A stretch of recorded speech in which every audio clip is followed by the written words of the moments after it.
Hello friends, chapter 3 मानव विकास में ये दूसरा टॉपिक है विकास की प्रक्रिया।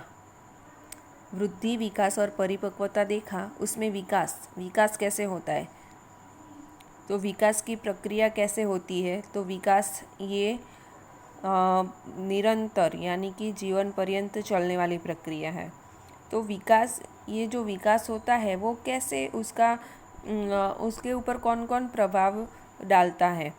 तो ये क्वेश्चन है कि विकास को प्रभावित करने वाले कारक, यानी कि विकास होता है तो कौन कौन से कारक उसके ऊपर आधारित है, क्या उसको इफ़ेक्ट करता है। तो दो मुद्दे आएंगे उसमें, अनुवंश और पर्यावरण।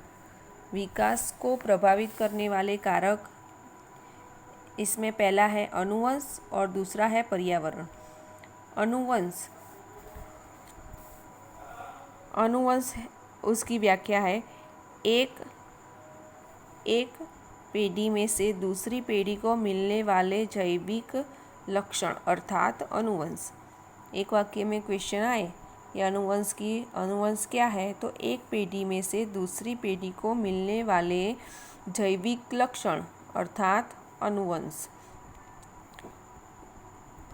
गर्भाधान के समय यानी कि बच्चा गर्भ में होता है तब उसको माता और पिता दोनों की तरफ से 23 रंगसूत्र मिल के 46, उसके बॉडी में 46 रंगसूत्र होते हैं। माता की तरफ से 23 और पिता की तरफ से 23 रंगसूत्र मिलते हैं, तो उसके बॉडी में 46 रंगसूत्र पाए जाते हैं। हर एक रंगसूत्र में जनिन तत्व होते हैं। एक रंगसूत्र में कम से कम 3000 जैसे जनिन तत्व होते हैं और वो जनिन तत्व के आधार पर व्यक्ति का विकास, वृद्धि, वो सब उसके ऊपर आधारित होता है। और जनिन तत्वों का प्रसारण कैसे होगा वो गर्भाधान के समय ही नक्की होता है। और वैसे ही व्यक्ति की वृद्धि, बालक की वृद्धि और विकास होता है। तो अनुवंश में से जो मिलता है जनिन तत्व के आधार पर जो उनका जनिन तत्व का संयोजन होता है, तो वो उसके द्वारा कैसे उसमें बदलाव देखे जा सकते हैं। तो इसमें आता है अनुवंश के 2 प्रकार है। अनुवंश जो मिलता है वो उसके कितने प्रकार हैं, तो 2। अप्रगट यानी कि जो प्रगट नहीं होता है, अप्रगट अथवा प्रच्छन्न अनुवंश। दूसरा है प्रगट अथवा प्रभावी अनुवंश। अनुवंश के 2 प्रकार, अप्रगट अनुवंश और प्रगट अनुवंश। अप्रगट मतलब जो हम देख नहीं सकते, वो आंतरिक रूप से व्यक्ति में गठन तो हो रहे हैं पर वो दिखाई नहीं देते हैं। और प्रगट अनुवंश वो जो हम देख सकते हैं कि बालक की ऊंचाई, वजन, आँखों का रंग, बाल, चमड़ी। कहीं बालक अपने माता या पिता में से किसी के जैसे एक्चुअल दिखाई देते हैं कि अपने भाई बहन वो सब सेम दिखाई देते हैं, तो वो क्या है, प्रगट अनुवंश। कि उसको देख के ही पहचान लेते हैं कि वो उनका बेटा या बेटी है, तो वो अनुवंश कैसा है, दिखाई दे सकता है ऐसा कि प्रगट। उसके बाद है जो विकास हो रहा है उसमें खाली अनुवंश ही इफ़ेक्ट नहीं कर रहे हैं, कई सारे और कारक भी हैं, जैविक कारक, बोधात्मक, सामाजिक।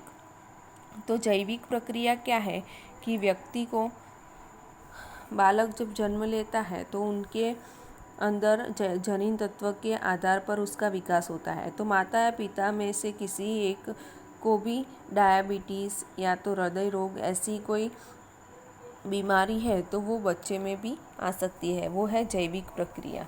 उसके बाद है बोधात्मक प्रक्रिया। माता पिता जैसे हैं तो वैसे ही बालक में भी उसका अंश आता है।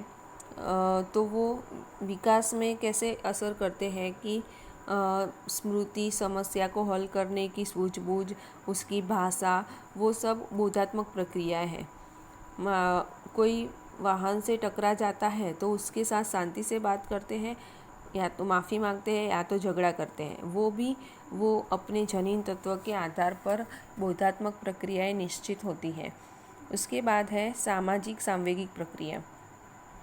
घर में दो बच्चे हैं पर उनको दोनों को अलग अलग वातावरण मिला है, तो दोनों का विकास भी अलग अलग हो सकता है। कोई संस्था में कोई बालक का पालन हुआ है और घर में हुआ है, तो दोनों का पर्यावरण यानी कि वातावरण अलग अलग है, लालन पालन करने का तरीका अलग है, प्रेम कैसे मिला है, माँ बाप का प्रेम मिला है या तो संस्था के द्वारा उसका उछेर किया गया है, तो वो दोनों का विकास अलग होगा। तो ये हुआ विकास के ऊपर असर करने वाले कारक। इसमें पहला है अनुवंश और दूसरा यहाँ पे है पर्यावरण। पहला टॉपिक हमने देख लिया अनुवंश। अनुवंश के व्याख्या मैंने बताई। अनुवंश के दो प्रकार हैं, अप्रगट अनुवंश और प्रकट अनुवंश। ये अनुवंश के प्रकार हैं। विकास में योगदान होने वाले जैविक प्रक्रियाएं, बोधात्मक प्रक्रियाएं और सामाजिक सांवेगिक प्रक्रियाएं। इसमें ही दूसरा मुद्दा आएगा।